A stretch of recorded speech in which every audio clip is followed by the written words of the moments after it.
Hello everyone, thanks for joining me for Wow Me Wednesday. One of my friends asked me to give some tips about how to facilitate a workshop since she has one coming up next month.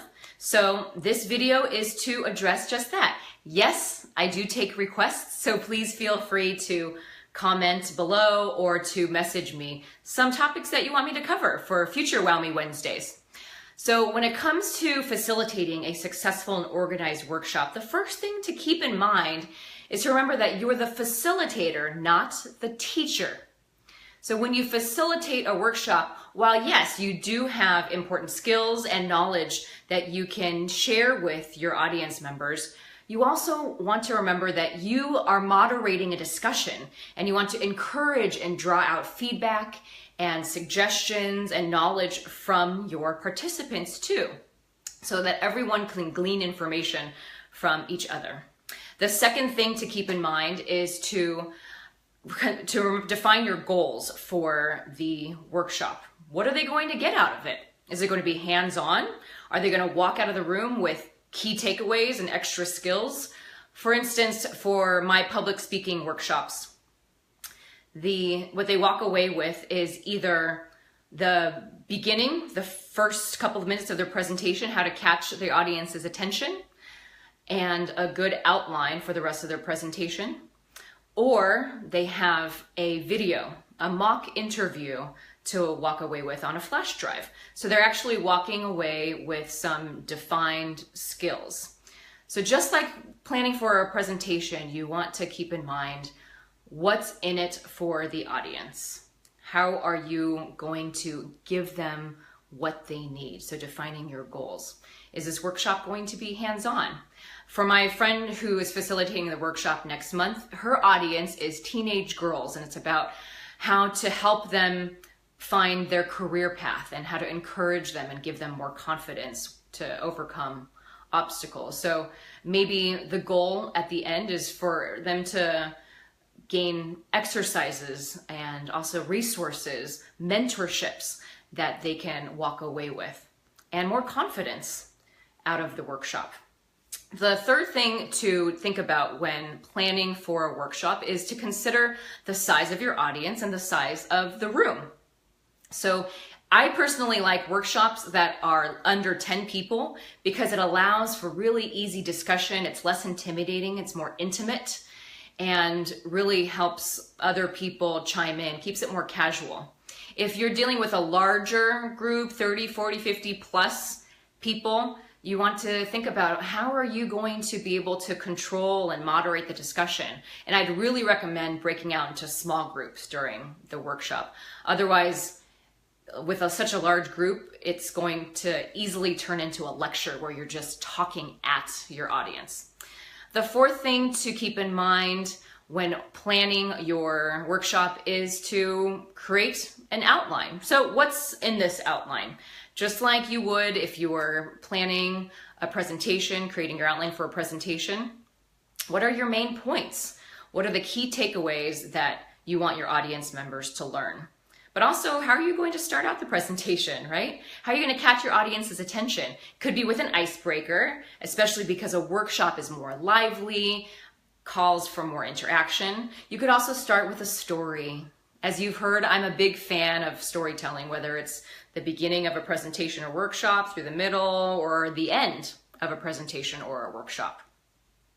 Visual aids. This is something else too you want to plan out in your outline. Are you going to use a PowerPoint presentation? That could help to keep you on track and to help your participants see what is coming next, or to trigger some ideas for them if you're using a lot of images.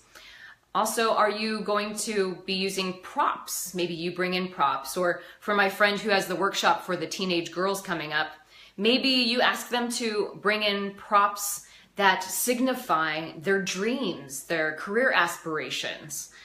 Also, something I like to use in my workshops are videos. They don't have to just glean information from you, but what about resources and knowledge from other experts? And you can show examples, video examples. It also helps too. Workshops can tend to be a few hours long, so the videos also help take up time so you're not talking the whole time. Gives you a little breather, but offers a different perspective. And then after the video, you can have a discussion about it. What are people's feedback about that particular video? Also important to keep in mind in your outline is plan out the activities. Again, if these workshops are long, you want to be able to be interactive, get people moving. You don't want them sitting there the whole time, right? So think about how you're going to break them up into small groups, what activities that you could use. Yesterday, I facilitated a workshop about the impact of nonverbal communication. And I had an activity where the group of about 30 people broke up into pairs, and they had a script. There was an A person and a B person, and the B person was given a cue about how to act. They had to pretend like they were bored or rushed, and that way the A person could feel, they could see how frustrated they felt if the other person was showing that they were bored. We're not giving eye contact, we're crossing their arms, we're slouching, etc. So that activity allowed them to live the experience.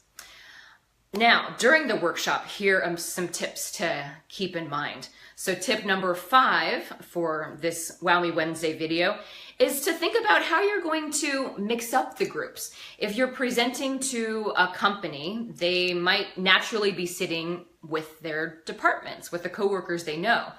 If the topic of your workshop pertains to working together in their departments, then you can keep them in those groups. But also think about mixing them up so that they can be with people they don't know as well, and they can get other perspectives, and there aren't any preconceived notions, or they aren't working with their manager that they usually are, so that the subordinates can feel like they can speak more freely. Tip number 6 to keep in mind is, how are they going to record their ideas? Are you going to have someone taking notes in each group?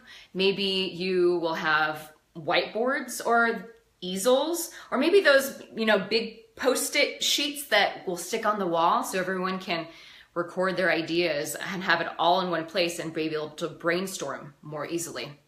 The 7th tip, and this pertains to when you're actually during the workshop, is to allow time for each group to share, or maybe participants to share individually. So if you're breaking up into small groups, allow time to come back into the main room and the group to share what they've learned.